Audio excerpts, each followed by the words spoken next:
السلام علیکم ورحمۃ اللہ وبرکاتہ۔ الحمد للہ نحمده ونستعینه ونستغفره ونؤمن به ونتوکل علیہ ونعوذ باللہ من شرور انفسنا ومن سیئات اعمالنا من يهده الله فلا مضل له ومن يضلله فلا هادي له ونشهد أن لا إله إلا الله وحده لا شريك له ونشهد أن سيدنا ونبينا ومولانا محمدا عبده ورسوله صلى الله تعالى على خير خلقه محمد وآله وأصحابه وأزواجه وأهل بيته أجمعين. أما بعد فأعوذ بالله من الشيطان الرجيم. بسم الله الرحمن الرحيم. إذا جاء نصر الله والفتح ورأيت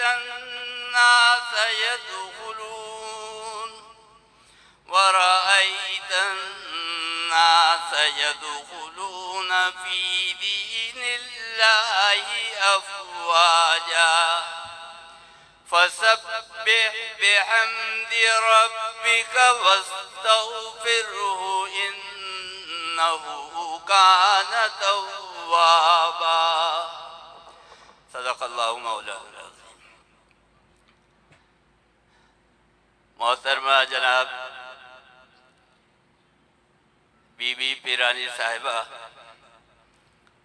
دامت برکاتہم العالیہ، علماء کرام، مشائخ عظام، بزرگان محترم و برادران عزیز، سب سے پہلے میں حضرت محترمہ بی بی پیرانی صاحبہ کا شکر گزار ہوں کہ انہوں نے اس پر نور اور باسعادت محفل کے اندر مجھے شرکت کی دعوت دی، اور تقریباً 2 ماہ کے عرصے سے میں شدید بیماری کی کیفیت میں مبتلا تھا، لیکن پیرانی صاحبہ کی دعوت ایسی تھی کہ میں اس کو ٹال نہیں سکا، ورنہ آج تک میں نے اپنے سارے پروگرام منسوخ کیے ہوئے ہیں اپنی علالت اور بیماری کے بارے سے.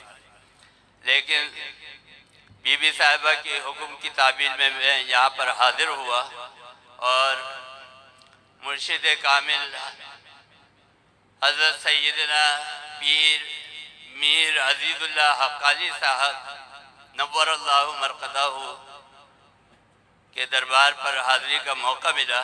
اللہ تعالیٰ قبول فرمائے. میں مختصر طور پر 1-2 بات آپ کے گوش گزار کروں گا، زیادہ لمبا وقت لینا نہیں چاہتا، اس لیے کہ عام طور پر اتنی بڑی محفل کے اندر جہاں پر ہزاروں علماء کرام ہوں اور ہزاروں معتقدین سننے والے ہوں، تو وہاں ہر ایک کے لیے زیادہ وقت کا انتخاب نہیں ہو سکتا.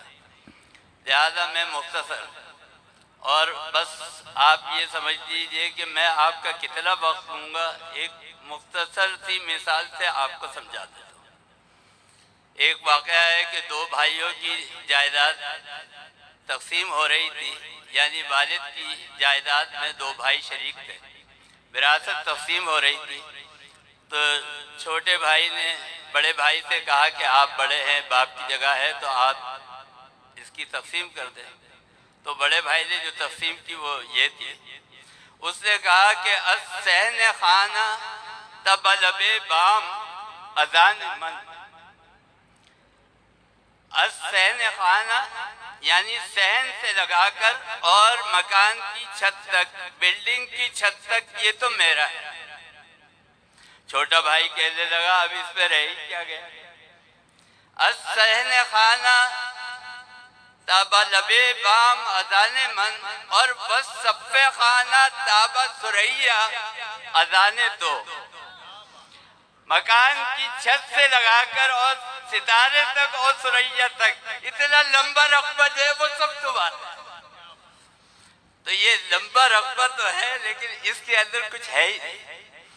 تو بس میں جو آپ کا وقت دوں گا وہ ایسے ہی لوں گا کہ جیسے کچھ نہیں ہے۔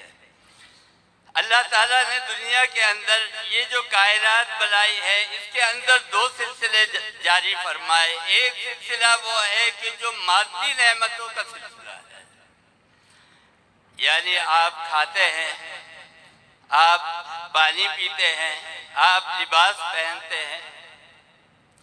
جو چیزیں آپ کھاتے ہیں ان کو کہتے ہیں عربی میں ماکولات، اور جو چیزیں آپ پیتے ہیں اس کو کہتے ہیں مشروبات، اور جو لباس آپ پہنتے ہیں اس کو کہتے ہیں ملبوسات، اور جہاں پر آپ سکونت اختیار کرتے ہیں، رہتے ہیں، اس کو کہتے ہیں مسکونات۔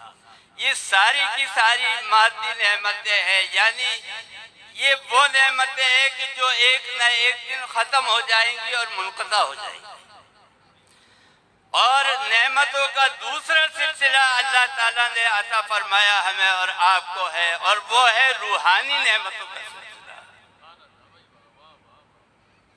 سرکار دو عالم صلی اللہ علیہ وسلم سے جو روحانیت کا سلسلہ چلا ہے، وہ اوپر جائے تو حضرت آدم علیہ السلام تک نبیوں کے اوپر پھیلا ہوا ہے، اور نیچے آ جائے تو انبیاء کرام اولیاء کرام کے اوپر پھیلا ہوا ہے۔